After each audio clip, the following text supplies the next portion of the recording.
The wealthiest people on earth wake up every morning, put on a plain t-shirt, and go change the world. And you walk right past them without a second glance. The richest person in the room is rarely the one who looks it. They're not hiding, they're not being modest. There's a reason the truly wealthy don't look wealthy, and it has absolutely nothing to do with humility. It's something far more powerful, far more calculated, and once you understand it, you'll never look at a luxury watch, a designer bag, or a flashy car the same way again. Look rich or be rich. If you've ever bought something you couldn't fully afford just to feel successful in someone else's eyes, and felt the emptiness right after, stay until the final minute. This video was made specifically for you. If not, it probably isn't for you.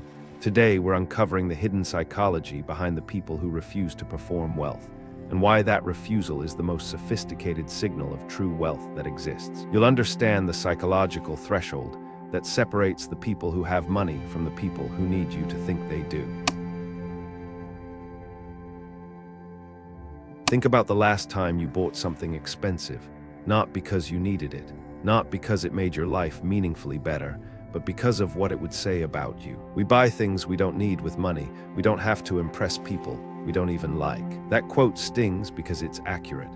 The validation economy is built on one psychological reality. Human beings are hardwired to seek approval from their social group. It's coded into our DNA. We needed the tribe to survive. Evolutionary psychologists call this status signaling. For 99% of human history, belonging to the group was a matter of survival. Rejection meant death. So your brain built powerful circuits to make you care, viscerally, constantly, about what others think of you. The problem is that those same circuits are now being weaponized. Every luxury brand, every fashion label, every tech company with a shiny logo has learned how to plug directly into your ancient approval wiring and extract maximum money from it. The validation trap is the invisible engine behind most of consumer spending. The people who feel most financially trapped aren't the ones earning the least. They're the ones spending the most, to be seen. But here's what no one tells you. The people who built this trap, they opted out of it long ago. And what they know about money that you don't is exactly where we're going next. Before we go any deeper, we need to draw a line that changes everything. Rich is income, wealthy is assets. Rich means you earn a lot. Wealthy means money works for you without you chasing it. These are not the same psychological state. And the difference shows up in a pattern that consumer behavior research makes unmistakably clear. Conspicuous consumption, buying expensive, visible things to signal status, peaks at the middle and upper middle income levels. Among the ultra-high net worth, it actually declines. The newly rich tend to display. The generationally wealthy tend to disappear. This isn't coincidence. It reflects a fundamentally different relationship between identity and money. The person who suddenly earns well needs to show it, because their internal identity hasn't caught up with their bank account yet. They need external confirmation that the change is real.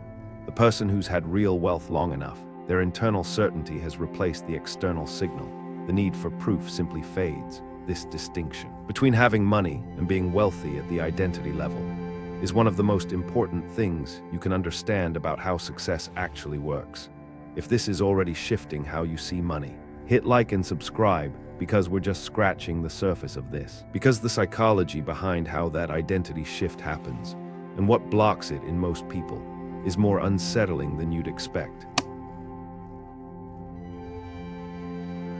Nature gave us one of the most instructive examples of status signaling in existence. The male peacock grows an enormous, elaborate tail.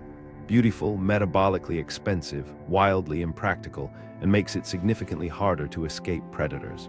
It does this for one purpose, to signal genetic fitness. This is called costly signaling theory, and it maps almost perfectly onto human luxury consumption. The Rolex, the designer handbag, the sports car, these are peacock tails. Expensive, visible, sometimes impractical. They signal, I have resources to spare. Economist Thorstein Veblen coined the phrase conspicuous consumption in 1899 to describe exactly this. He observed that the newly wealthy went out of their way to display their money as a form of social dominance. But here's what Veblen also noticed. The old money families of his era were already moving away from display. The more established the wealth, the more understated the lifestyle. New money screams, old money whispers. New money screams, old money whispers. Because when wealth has been present long enough, the peacock tail stops being necessary. You stop needing to prove anything to anyone. And what happens to a person who actually reaches that state? The psychology beneath it is darker and more fascinating than most people realize. Here's what's actually happening in your brain when someone admires your expensive purchase. Your brain's reward circuitry, specifically the ventral tegmental area, floods your system with dopamine. It feels like a reward because neurologically it is a reward, a social reward. You've been biologically rewarded for performing status. And here's the trap. Dopamine is a molecule of anticipation and seeking, not satisfaction. You get the hit, it fades, then you need the next one. The approval cycle in spending works exactly like an addiction. Compliment, satisfaction, fade, purchase, repeat. This is why people who buy luxury goods to feel respected rarely feel permanently respected. The feeling doesn't hold. It requires constant renewal through new purchases, newer brands, bigger statements. Abraham Maslow mapped this dynamic in his hierarchy of human needs. Esteem needs, the need to be recognized and validated by others, sit in the middle tier. Most people spend their entire lives chasing that middle tier, never moving past it. But Maslow was clear. The highest level of human development requires transcending external esteem entirely, moving towards self-actualization, where worth comes from within, not from the reaction of others. What a man can be, he must be. The people who refuse to look rich haven't abandoned ambition. They've self-actualized past the approval addiction. And once you see what that looks like from the inside, everything about the way most people spend money starts to look like a symptom of something much deeper. For most of human history, only a tiny fraction of people could legally own luxury goods, and governments enforced it. Tyrian purple, a specific shade of dye made from sea snails, was reserved exclusively for royalty in ancient Rome. Silk, gold thread, certain fabrics. Their use was controlled by sumptuary laws that made it illegal for ordinary people to wear them. Control. Status signaling has always been a system of power, not just vanity.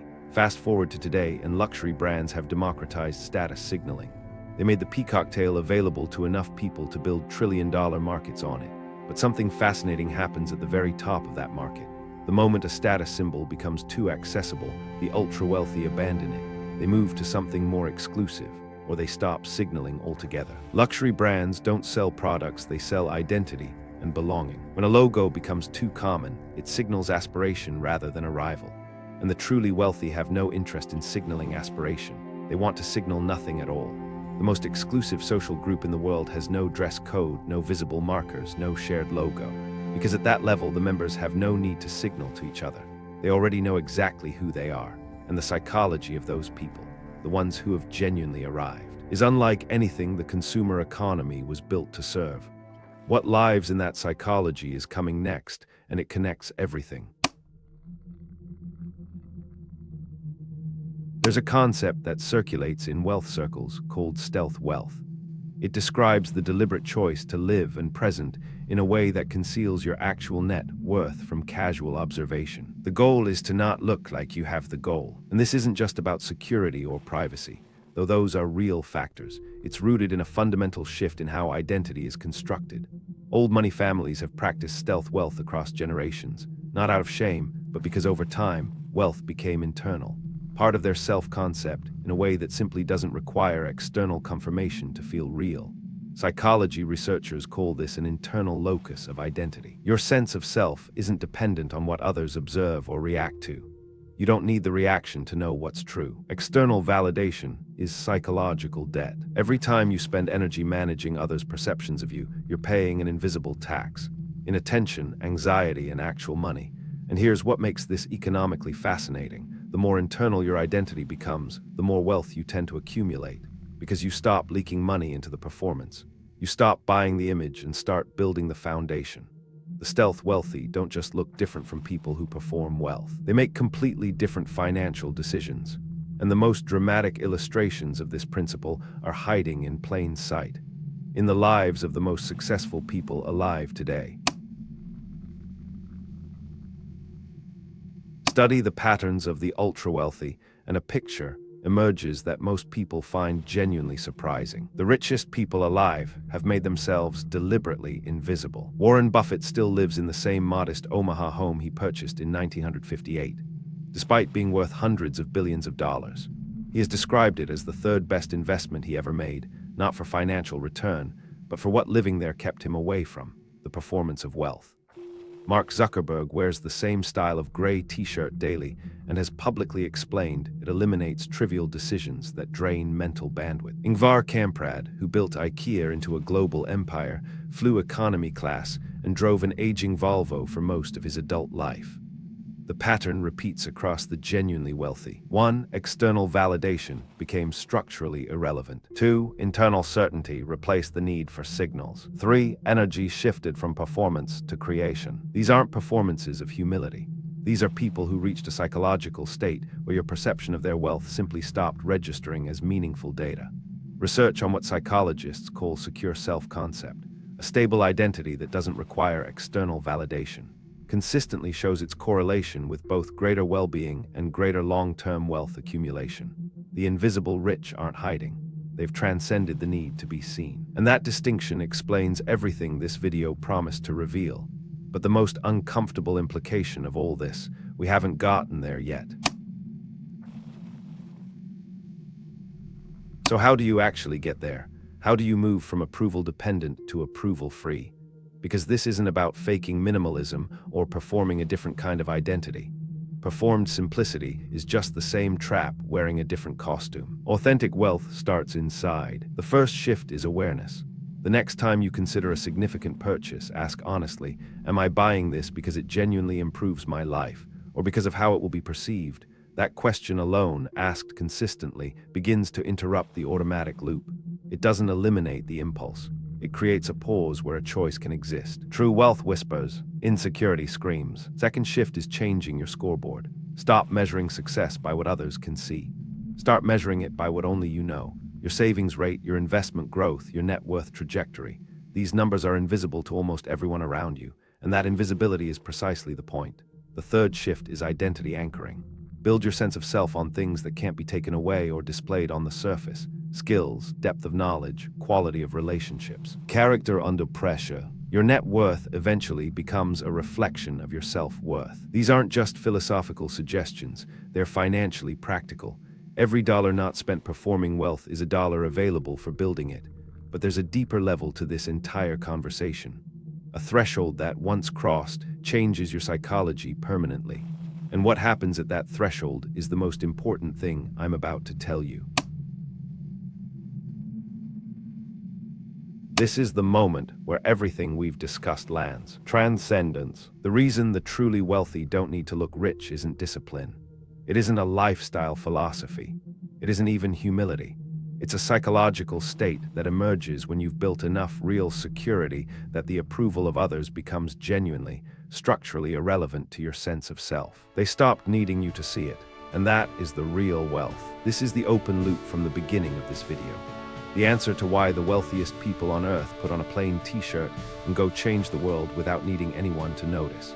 They've crossed the threshold where external validation no longer registers, not because they suppressed the need, because they surpassed it.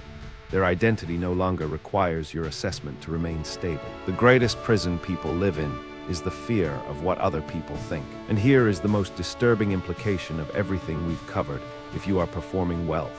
If you need others to see your success in order to feel successful, that performance is evidence of the absence of the real thing. The display is the poverty. The silence is the wealth. The most powerful statement of wealth is not needing to make a statement. Is this psychology genius? A sign of true mastery that most will never achieve? Or is it insane, something only accessible to a privileged few? Comment genius or insane right now. And if this opens something real for you, share this video with as many people as you possibly can. This truth needs to travel far. Send it to everyone in your life who needs to hear it. And that brings us back to exactly where we started. The wealthiest people in the world put on a plain t-shirt and go change the world without needing anyone to notice. Because they know who they are. Not because a logo confirmed it. Not because you validated it. Not because their bank statement needed an audience. They know because they built something real, internally and externally. That doesn't require a performance to remain true. The shift from performing wealth to being wealth is the shift from external identity to internal identity. And it doesn't happen by accident. It happens through consistent choices to invest in reality instead of appearance. in assets instead of aesthetics, in who you actually become instead of how you appear to others. Every dollar you spend on looking rich is a dollar not spent on becoming rich. The people who refuse to look rich aren't simply ahead of you in money, they're ahead of you in psychology. They found the one thing that accumulating money can eventually give you, but can never replace. He who knows he has enough is rich. Enough. Your mind is either programmed to perform wealth or to build it. Now you understand the difference, and the choice is entirely yours. If you made it this far, comment transcended to prove you're among the few who are genuinely ready to make the real shift. We came here today to understand the people who refuse to look rich. And what we found is something far deeper than a style preference or a personality type.